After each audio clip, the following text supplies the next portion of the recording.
O universo dos quadrinhos tem vários momentos de poder e farmação de aura dos personagens, mas também tem cenas onde os heróis são completamente humilhados e desrespeitados e perdem muito da aura de superpoderosos e tal. E por isso, hoje eu vou falar sobre as maiores humilhações dos quadrinhos da Marvel e da DC. Suave, aqui quem fala é o Vinícius e sejam todos muito bem-vindos ao Space Fiction. Nesse vídeo eu vou falar sobre as humilhações que os heróis sofreram, mas eu gostaria de lembrar de que apesar de que algumas são mais leves, tem outras que chegam até a ser desrespeitosas para os personagens. E outra coisa, nesse vídeo eu vou focar nas humilhações que envolvem lutas e tal, mas se vocês quiserem eu posso falar de um contexto geral em um próximo vídeo, beleza? Então já deixa aí a sua sugestão de cenas para falar na parte 2 e bora lá pra lista. Eu já vou começar pelo desrespeito mais recente dessa lista, que foi o que me motivou a fazer esse vídeo. O torneio de CKO é um arco que está saindo atualmente, onde os personagens do universo DC estão participando de um torneio cósmico. Nesse torneio tem vários heróis e vilões de peso, e uma das lutas que tinha bastante potencial para ser interessante foi entre a Mulher Maravilha e o Lobo, mas o que podia ser interessante simplesmente se tornou uma das maiores humilhações dos quadrinhos recentes. Explicando para vocês como as lutas do torneio funcionam,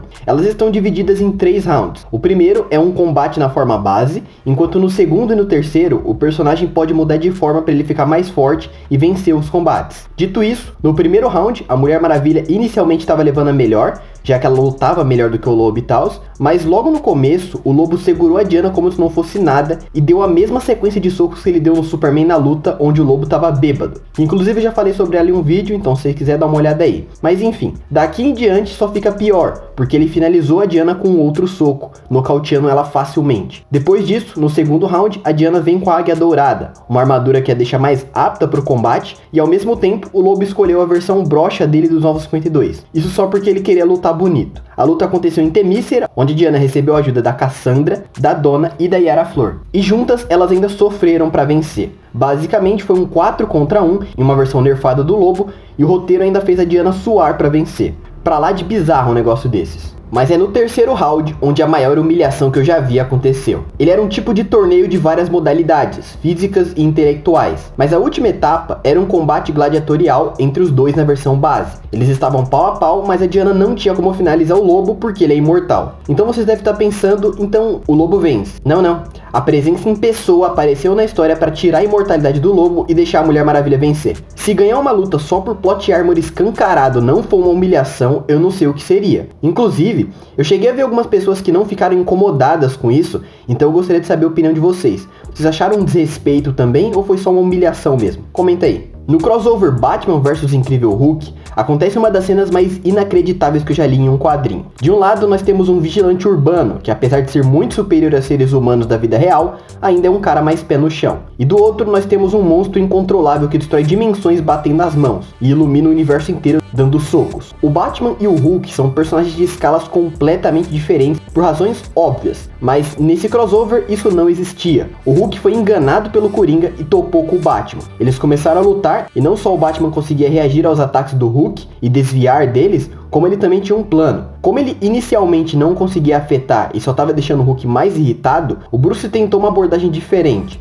Após ele ser agarrado, ele dá um soco no rosto do Hulk que sente o ataque. Sim, um peso pesado absurdamente resistente foi afetado por um soco do Batman. E não só isso, o Hulk aperta as costas do Batman e o Bruce resiste por tempo suficiente para afetar o Verdão de novo e se soltar. E logo depois disso, ele usa um gás sonífero no ambiente e dá um chute no estômago do Hulk que faz ele abrir a boca com dor e respirar. O resultado disso é simplesmente o Hulk caindo apagado no chão. Essa história por si só não é desrespeitosa, porque dá pra você ver que a escrita tentava ser condizente dentro das limitações dela, apesar de umas forçadas de barra colossais. Mas pra alguém do nível do Hulk cair com o golpe de um herói urbano é realmente uma situação pra lá de humilhante. Então é mais leve do que a anterior, mas não deixa de ser um momento inacreditável, por mais que venha de um quadrinho antigo, onde as coisas eram diferentes. Na terceira edição da HQ do Thor de 2007, nós temos uma humilhação mais leve também, mas ainda assim acho que vale ser lembrada. Durante os eventos da Guerra Civil, o Thor estava morto, então ele não participou dos combates, mas após ele voltar à vida, ele se informou parcialmente sobre tudo e foi até Nova Orleans, em busca da nova Asgard. Ele acabou sendo encontrado pelo Homem de Ferro que veio para conversar, mas não que exista uma conversa de fato, o Tony estava falando sozinho enquanto o Thor não respondia. Mas quando o Thor responde, ele joga na cara o que o Tony fez ao vilanizar os antigos companheiros de equipe deles, que não se uniram ao governo e tudo mais. Mas o que deixou o Thor pistola de verdade não foi isso. Como o Thor estava morto, O Tony simplesmente tinha usado o seu DNA para criar um clone, uma profanação do cadáver do Thor para criar o Ragnarok e dizer para todo mundo que essa coisa era o Thor.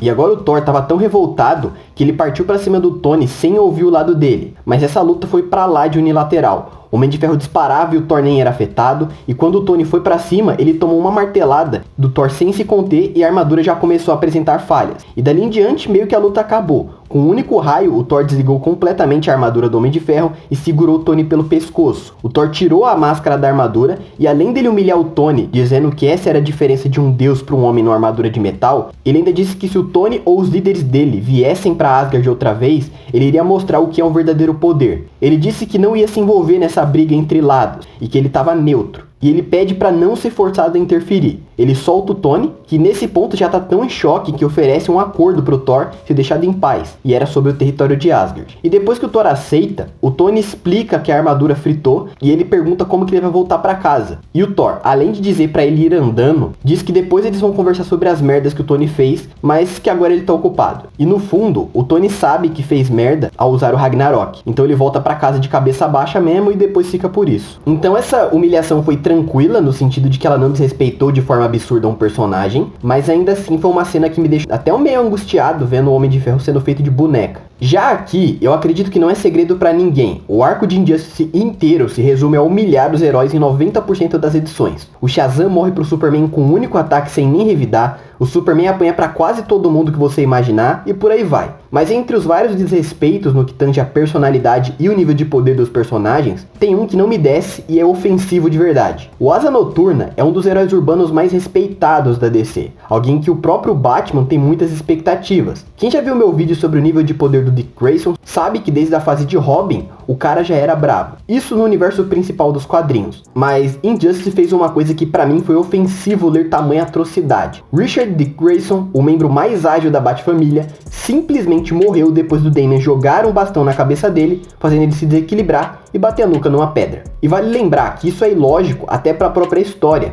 porque isso realmente mataria um humano normal, mas os humanos dos quadrinhos não são iguais a gente. Nas próprias edições de Injustice, tem humanos sobrevivendo sem danos a coisas que são mais absurdas do que isso. A não ser que ser arremessado pelo Superman de costas contra uma parede de rocha maciça seja menos perigoso do que tropeçar e cair em uma pedra. No geral, a escrita de Injustice tem muita coisa esquisita, mas essa morte do Asa Noturna foi um dos maiores absurdos das HQs, e pra esse personagem isso é pra lá de desrespeitoso. Mas enfim, com isso eu fecho a lista de hoje. Qual você acha que foi a maior humilhação entre essas do vídeo? Comenta aí. E aproveita também para se inscrever se você ainda não for inscrito, porque isso dá uma força pro canal. E se você quiser ajudar ainda mais, considere se tornar membro também. Por enquanto os benefícios são bem simples, mas quanto mais o canal crescer e os membros forem aumentando, mais eu posso incrementar isso no futuro, beleza? Enfim, muito obrigado por tudo, por hoje eu vou ficando por aqui e até a próxima. Falou!